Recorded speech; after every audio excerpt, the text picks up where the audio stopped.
So, hello, my name is Gavin Bull. I'm a Star Scout in Troop 428, and this is a presentation about Scouts BSA. So, a little bit of history actually before we start off this presentation. Boy Scouts or Scouts BSA was founded by a man named Robert Baden-Powell, who went over to London, Great Britain, and he was going to see some places, go do some things, and went through the woods and got lost. But luckily, there was a young child there that helped him find his way back to town. And so Mr. Powell tried to compensate and reward this kid, but he said, no, I refuse to get rewarded. This was my good turn daily for being a scout. And Mr. Powell was extremely inspired by this, and he brought that ideology back to America, where he founded Boy Scouts, which was focused on good, high morality, being good citizens, and working in the wilderness. So, Scouts BSA, or previously Boy Scouts of America, is the largest scouting organization in the country. Its purpose is to teach kids from 11 to 17 all about life skills, wilderness tips, and general high ethics and morality. There are several unique opportunities that come along in scouting, many of which will be in this presentation. So, the difference between what happened to Boy Scouts of America is, it used to be Boy Scouts of America for a long time, I believe up to 2017, and that's when it went co-ed, meaning that now girls could go and do the Boy Scout curriculum, basically, and that's when they switched the name to Scouts BSA. And then, key components of Boy Scouts, in my opinion, is there are two main aspects of what Scouts BSA is. The number one is that it is a youth-led organization. Many leadership positions and decisions that go into the troop are decided and run by the actual youth themselves. And then adults are only there for mentoring, guiding, and then legal reasons. The second learning, life skills, that's the main point, the second main point. Everything we do is focused around preparing ourselves not only to be functional, but exemplary members of society. We practice good leadership skills, problem solving, teaching methods, work ethics, and much, much more to greatly improve and help one in future careers. So the basic structure of how Boy Scouts work is that scouts in a local area are put into things called troops. As I said, am in Troop 428. This is the basic unit of Scouts BSA. They range in size depending on how many kids join scouting and how many kids are in that area. So they can be from a dozen, which is I guess the average size, to ours, which is about 100, so a little bit more than the average. And inside of a troop, for big ones especially, like ours, it's divvied up into patrols, which is to help distribute and manage such a large number of scouts. I, for instance, am in the Laser Turkey Patrol. There's our patch right there. Let's see. So the way a troop operates varies between each troop. The things I'm going to tell is how my troop operates. They can be very much different from if you were a Boy Scout, how your troop operated. But the way my troop operates, we have a troop meeting every Monday from 7 to 8. So that's when all the scouts come together, and that's when they plan a camp out. We use these meetings to help prepare ourselves for whatever that next camp out may be. Every camp out, which we have every month, is always around a certain skill, whether it be canoeing, rappelling, whatever. So, continuing on that, the way we actually prepare for said camp out is through the troop meetings and things called programs and activities. So one patrol is going to be in charge of what's called program, which is when they present the skill to all of the other scouts and how to do a certain skill. If it's rappelling, for instance, then they would talk about how to tie rappelling knots, how to properly rappel down a cliff, things of such nature. Then activity is after the program, and activity is run by another patrol, and they have an actual hands-on thing you do that is also related to the theme of the camp out. So if it's rappelling, they might give you a carabiner and rope and tell you how to tie the actual knots, and you do it hands-on. So, PLC, every second Monday of the month, our troop doesn't actually have a troop meeting, but PLC, which is what I should be at right now, but I'm here right now. PLC stands for what's called Patrol Leaders Council. This is when all the scouts with a leadership position come together and discuss the past, present, and future events. In the PLC, the rules and regulations of each troop are decided and edited, and this is where the campouts are logistically planned along with much more sort of behind the scenes stuff.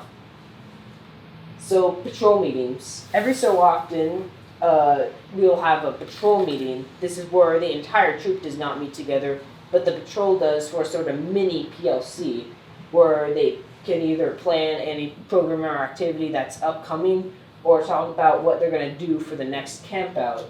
Also, afterwards, what a lot of patrols usually do is, after the meeting, they go and do some fun activity together. So, in Scouts, one of the main things is ranking to show your progression, and it's one of the main, I guess, pillars of what Boy Scout is. You need to complete certain criteria for each rank. Going up in rank opens up more possibilities and opportunities for you, both inside of Scouting and out.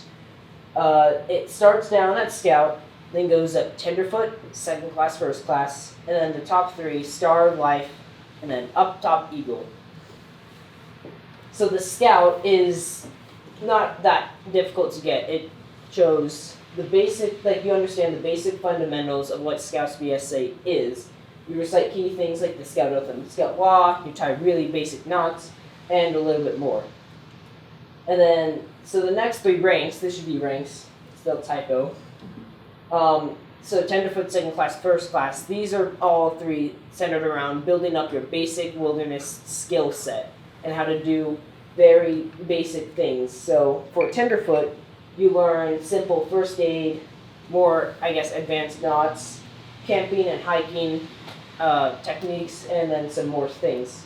In second class, you expand on what you've already learned, along with going into cooking, navigation, and other branches of previously learned topics.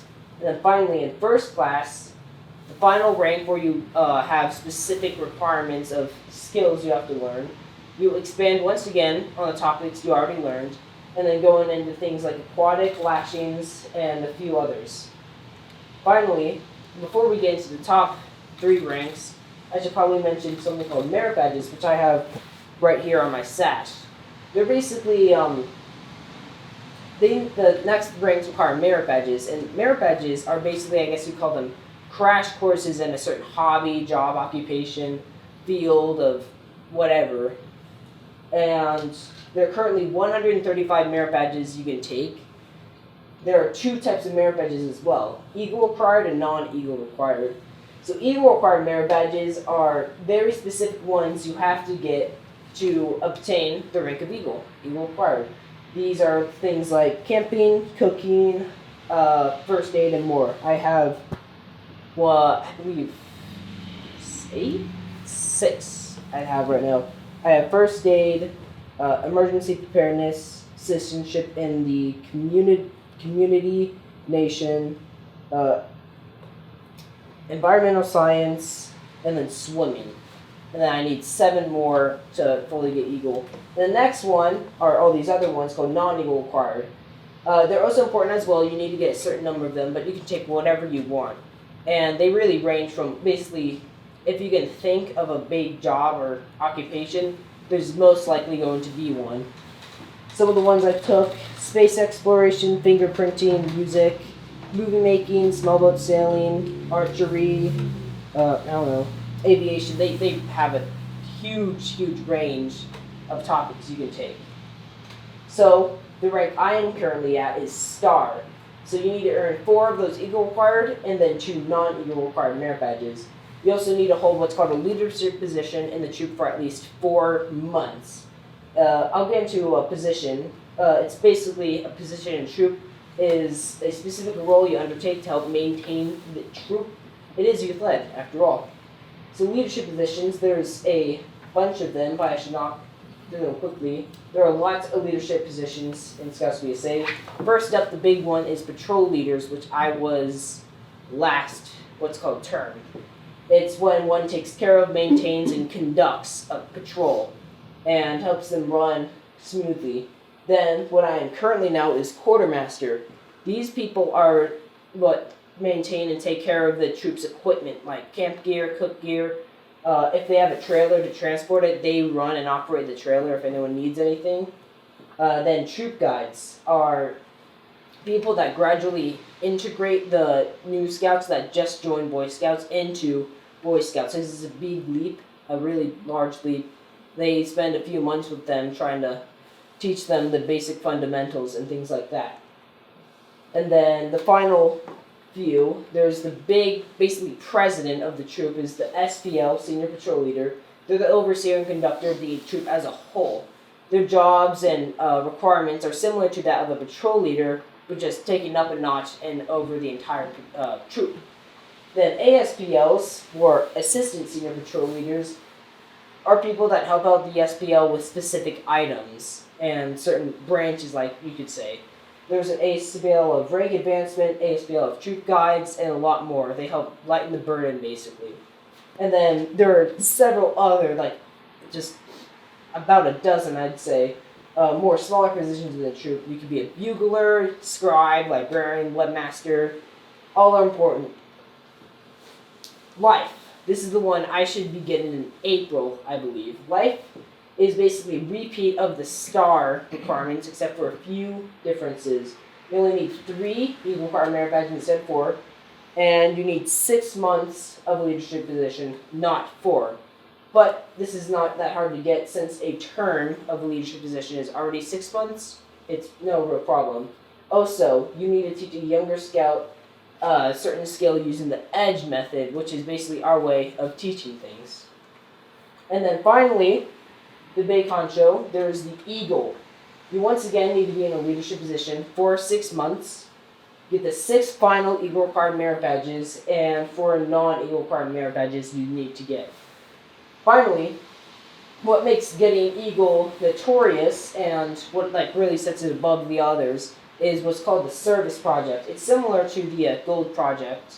I don't believe it's a bit smaller in scale, but it's where a scout has to completely plan, develop, and execute a service project that impacts the community in a positive way. It can be repainting a fence, building benches, or anything else that are approved by the adult leaders that give it the green light. The scout cannot have someone else do it for them. It is all on their own, making it the greatest requirement a scout needs to accomplish. With scouting, there's also a bunch of other smaller scouting programs you can also take. The biggest one, first off, basically every country in the world has their own form of scouting. They differ in the way they operate and things like that, but they all have the same goal, which is to teach young children how to be a good citizen. In America, we have about 2 others, I believe, big scouting programs. The larger one is called Venturing. This is where you join at age 14 and what's called age out at age 21, where you can't be in it anymore. Crews, which is the equivalent of troops, are much more focused on a single activity, which put them apart from troops, which do a broad range of things. They can be hiking, or what my troop does, indoor shooting. And let's see, there's also Sea Scouts, another 14-year to 21-year program. And by its name, it's much more focused on aquatic activities like boating, fishing, things of this sort. High Adventures, this is the highlight of someone's Boy Scouts experience. These are the top tier camping trips. My troop goes to the 3 most popular. The first one is called Sea Base. It's when a scout during the summer goes down to Florida and goes in a boat for a week and does a bunch of fun things on said boat. Next is Northern Tier, which I'm doing this summer. It's when you spend about 10 days up in southern Canada, northern Montana, and you go hiking and canoeing, and supposedly it's very, very fun. But the greatest of them all is called Philmont. This is when you go down to New Mexico and hike in a special Boy Scout park for 2 weeks, and it is one of basically the most hyped up, biggest things of a Boy Scout experience, just because of how fun it is and the amazing sights. It's great. NYLT is National Youth Leadership Training, right here. It's a special course scouts can take if they want to learn how to properly, basically be good leaders, either that be through presentation, problem solving, resolving conflicts, things like that. In Ohio, there are 3 courses for scouts to take. There's Nagatamen, there's True North, and then the one over at Lazarus. There's also one called Green Bar, which is the NYLT course for adults. I actually took the Lazarus one in 2019, and I'm currently staffing at it for the 2020 season, I guess. So why should someone join Scouts? Why should your child or grandchild join into Scouting? A great reason to join Scouts is for the rank of Eagle. Reaching Eagle is a big accomplishment, like the Gold Project we talked about. It shows you have a great work ethic and mindset, you know how to be a good citizen and employee, and it shows that you are a good leader and a great helper. And as such, colleges and employers really are fond of seeing something like this on a resume and more like to hire someone with it. Even if you don't reach Eagle, the skills and memories you make along the way are truly everlasting and really amazing for someone to have when going into adulthood. So, Scouts BSA has been a defining feature of my life. You can see that's me about 11 years old. I looked different back then. I've strived to make every meeting, every camp out, every event I possibly could. I've invested greatly